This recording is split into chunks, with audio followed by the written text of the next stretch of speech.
Hello everyone. We are very excited today as we are talking to none other than Shantanu Kulkarni, Head of Products for Network Services and Software Business at STL. Welcome to the show, Shantanu. How are you doing? Very good, and thank you so much, Shilpi, for having me here. It's a pleasure to see you virtually, in fact, after a long time. Okay, that's fantastic. So, as we all are working from home these days, the first and very obvious question is, how is work from home going? And what do you consider to be the top 3 lockdown essentials? And what do you like best about working from home? You asked me about the 3 things, Shilpi.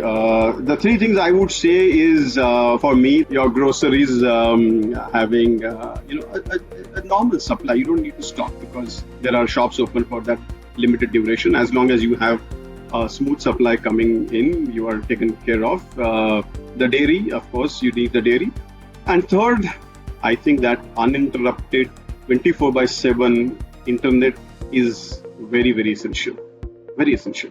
And along with the way I'm thanking the doctors, I'm thanking police people, I'm thanking all the services and everybody who are helping us in these times of distress. I think one of the major thanks, the heartfelt gratitude goes to the telcos around the world to keep us connected, to keep us, otherwise what would happen is in this lockdown, people would really fall into a psychological depression. The very fact that there is somebody who's connecting people and we can see each other's face, I think this is not trivial.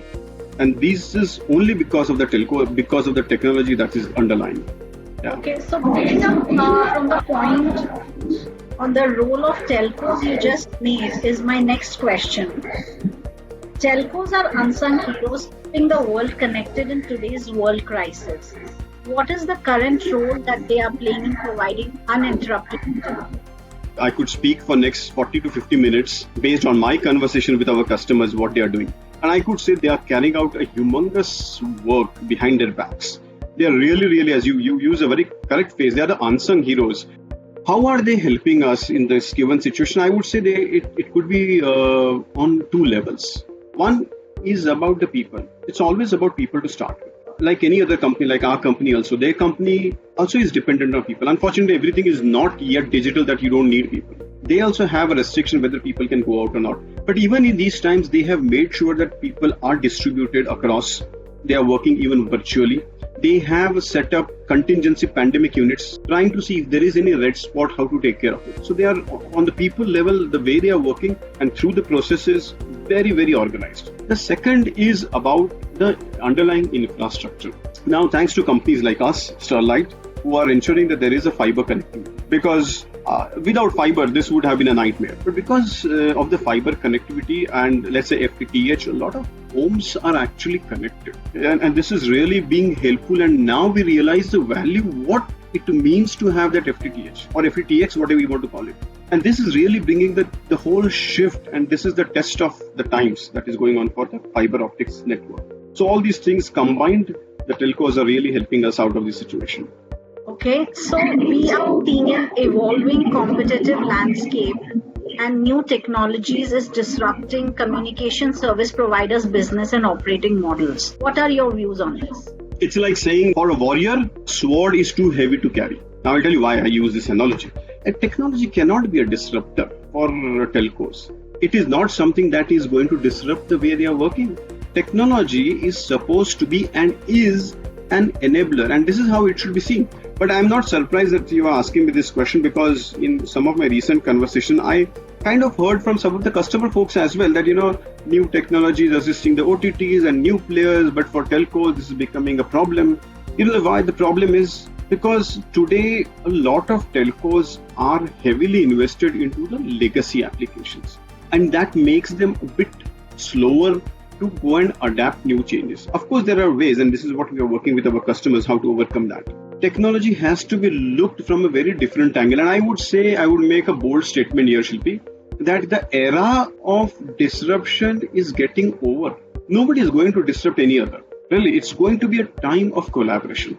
The disruption era is finishing, the collaboration is coming up because to a great extent, the CSPs or, the telcos we're talking about, they are going to lay down the entire digital fabric. Call it digital fabric, call it digital mesh, call it digital platform. But this is what is going to be there. Where a lot of partners are going to latch and partners from very different sectors. They are going to latch on, and there is going to be a lot of synergy across this partner. I would say something like a marketplace on a cloud. I strongly believe and predict that this is the turn that is going to happen. You will see that a marketplace more and more coming to reality as people start to collaborate. Okay, so talking about the role of marketplace model for telcos, is creating cloud marketplaces as an offering by CSP a new form of monetization? Tell us more about this. Very soon, it's going to be a norm. It's not going to be an option. You will not find any telco saying that we don't have a marketplace. It's just a matter of time, and the time is not large. It's just around the corner. That marketplace is going to pick up big and huge. So from my perspective, marketplace is something like just to tell you, it's like a growth flywheel. So there are more and more partners coming in, more and more offers being generated, more and more bundled products are being made, and more profit. So that increases the number of partners. So it's basically a growth flywheel. When I say all this thing, it's not very trivial. There are going to be a lot of challenges in it, because when you talk about multiple partners, their interfaces, their contracts and their security mechanism, their settlements between them. So you will need a lot of robust software to really support all these things. Now, when I say the robust software, it depends on the kind of Shilpi, the architecture that sits below that. And to make it simple, when I talk about a new architecture, where do I start from? Right? I start from something I would say as an API economy, or call it as an API ecosystem. Because gone are the days when you are going to be the sole provider for the entire telco. There will be a lot of partners. And I can tell you that you have to visualize the entire thing in terms of a Lego block. You're going to fit in a lot of Lego blocks, and all these Lego blocks are going to fit together to create a beautiful solution. It's going to be a newer ecosystem that we are talking about. Second and third are more obvious from the architectural perspective, is ensuring that your delivery and deployment times are cut by 70 to 80%, even more. And your language has to come down to hours. Stop talking about days. You're getting into a place where you will start saying that my deployment will take so many hours. So I think I said a lot of things from the architecture perspective, Shilpi. It was a long monologue. I suppose it was making sense. I see this, the way things will turn up, the technology is going to have a big enabling factor. And things like marketplace will only increase. And you will see that it's going to be a norm. It's going to be a norm. You will not see anybody who's saying that we don't have a market. So we see a lot of synergy, a lot of collaboration coming up.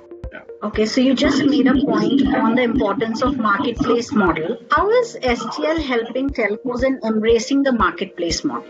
See, when I talk about STL, I start from a bit of a philosophical point of view. I start from culture point of view, because it's very important. See, you have to have a very modest outlook. You have to have a certain culture, certain your own values as hunger to learn and adapt. Coming to the real software pieces, I can say that we have a very pre-baked solution as well. While we have very modular, we are also adapt to give very pre-baked, something that can help as a starting point. As I said that, when we are talking about architecture, we need to assist our customers how to have systems in parallel to their legacy, so that they can slowly shift from legacy to the modern systems. And you know what? Sterlite comes with a very important thing, which is the power of one. We have the PNI, we have our own BSS OSS systems, we have the software that sits on the fiber. We have very important, we have the entire orchestrator, which goes and connects all the network layers. We are talking about fully virtualized radio access network as well. And this is a very important thing. It's not trivial.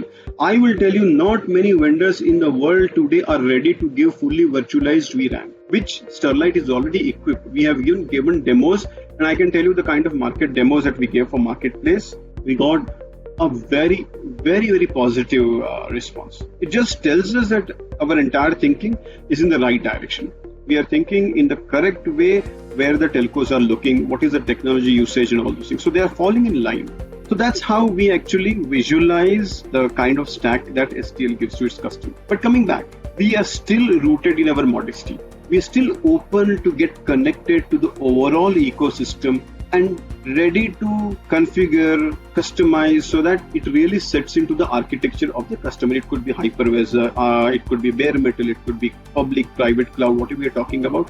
It has to fit in so that the end consumer gets the benefit. Okay, so it must be challenging to design infrastructure that has to handle unprecedented situations like these. What are the technology and design challenges that you faced while implementing these projects? If somebody has a team like the team that I have, technology challenges are not really the challenges. My challenge is how do I ensure that my team, which is a team of monsters who want to have every other day a new technical challenge. If I give them a technical challenge, they are like good boys. They are working day and night. If I don't give them any good puzzle or a technical challenge, then they get irritated. Then I have to do something for them. So my challenge is to keep the monsters well fed with the challenges and everything. As long as that is done, they keep on giving me every other day good innovations, every other day something to surprise me, they want to present it to one of our customers saying that, what, we found out a new way of efficiency or something. Technology is fun. It's not a challenge. Fantastic. I think you and your team have all done a great job. Would you like to name some stellars who have made this happen? Oh, I can. This is very, very teamwork. If I'm going to say a few names, I'm going to miss many more names. I can keep on counting. So these people have been like the front runners, forgetting the boundaries between the days and nights, and with one objective that we want to come out with something new in the market. We want to experiment with something new. That's great. So you have a one big happy team that's doing some great job. On that note, I would like to thank you, Shantanu, for taking out time and joining us. We will surely connect with you on what's latest in STL. Take care and be safe. Thank you so much, Shilpi. It was a pleasure talking to you, and you too. Eat good and stay safe.